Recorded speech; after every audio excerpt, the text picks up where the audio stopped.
Je me suis lancé il y a un an pour le premier tour du monde en voilier non habitable, sans GPS, sans météo et sans assistance. Une aventure humaine au plus près des éléments, en naviguant au sextant et à l'intuition.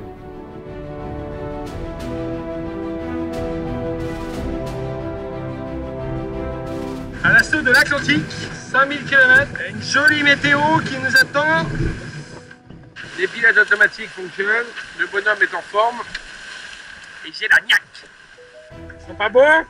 Ça donne envie d'aller se baigner avec eux, tiens. Magnifique. Ah, vous en voyez pas souvent des petits catamarans comme ça, hein. Celui-là ressemble un peu à vous, il joue comme vous, hein. Ça a l'air très méchant là, ce qui est devant. Je vois rien. Ça souffle. Voilà à bord, ça prend cassé. Le bonhomme il est intact.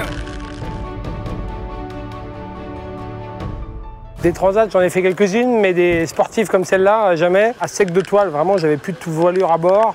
Je me suis retourné, mais littéralement comme une crêpe. J'ai chopé une installation hier soir.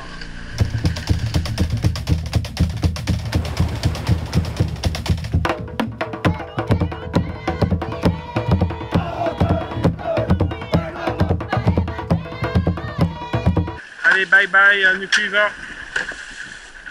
Tu vas tellement me manquer.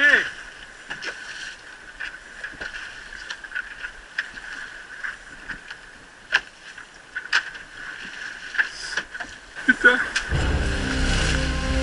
Ça bombarde à fond. Je sens que je vais garder la combinaison étanche pour un petit moment là. Ouais, juste que je me change. Ah. Je suis sur le trampoline, il y a la poudre.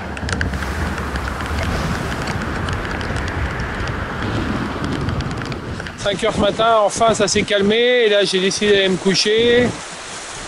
Et la grosse bêtise que je viens de faire, c'est de dormir de 2 heures d'affilée. Voilà, je me réveille à 1 km du récif. C'est vraiment pas sérieux. J'ai mon génaqueur qui est coincé devant.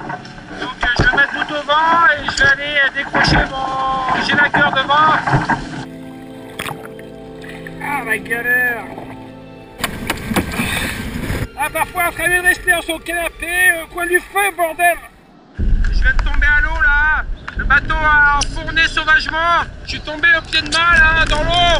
Je pensais que ça allait, en fait, plus le temps passe, plus j'ai mal au dos. J'ai la barrière de corail là qui arrive. Et je sais juste aller dans le sens des vagues.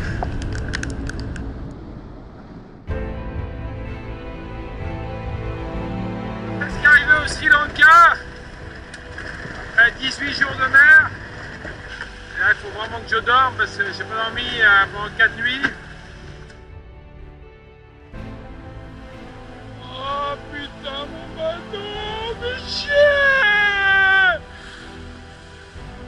Putain, je me suis échoué comme un con! Je me suis endormi 5 minutes! 5 minutes et je me suis échoué, mais putain, mon bateau est bon. Oh là, mais j'ai traversé tous les océans et là je suis là comme un con sur un caillou.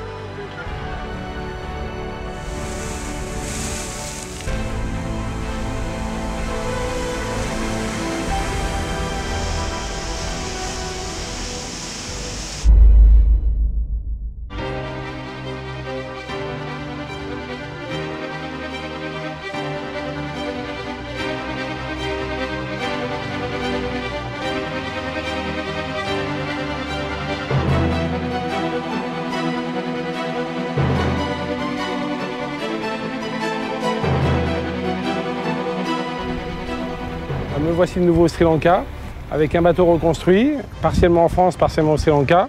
Eh bien, je pars juste dans 1 heure, là, sur l'eau, direction Djibouti. Après 7 mois d'interruption, les essais m'ont montré que le bateau était bien, fiable, et voilà, je pars en toute confiance et super heureux de reprendre la mer.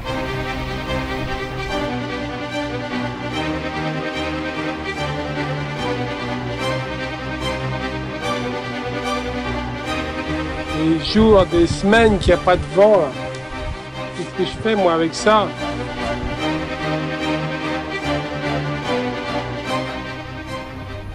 Très heureux d'arriver ici à Djibouti après 24 jours de mer. Comme vous le savez, il y avait les pirates. Une grosse frayeur pendant une nuit au large de Socotra, là, quand un bateau s'est approché avec une voix arabe là, qui parlait assez violemment. Donc je vais pouvoir attaquer la mer Rouge, qui est quand même pour moi l'étape la plus difficile de ce défi. Hein, là, je vais vraiment cumuler des vents contraires très forts, des obstacles avec les cailloux et puis surtout un trafic maritime important. J'arrive en Angleterre, c'est 50 degrés nord. C'est le petit matin, il fait super froid. Le problème c'est que c'est super humide. Oh là là là. Toute la nuit j'ai grotté.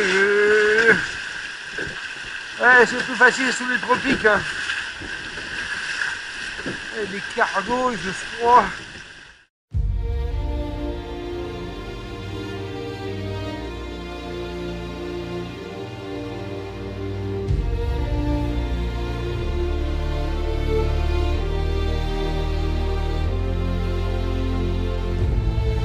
Le voilà, regardez, il le salue, il lève les bras, il va bon nord, mesdames et messieurs, s'il vous plaît. Ça va. On va bien faire, non?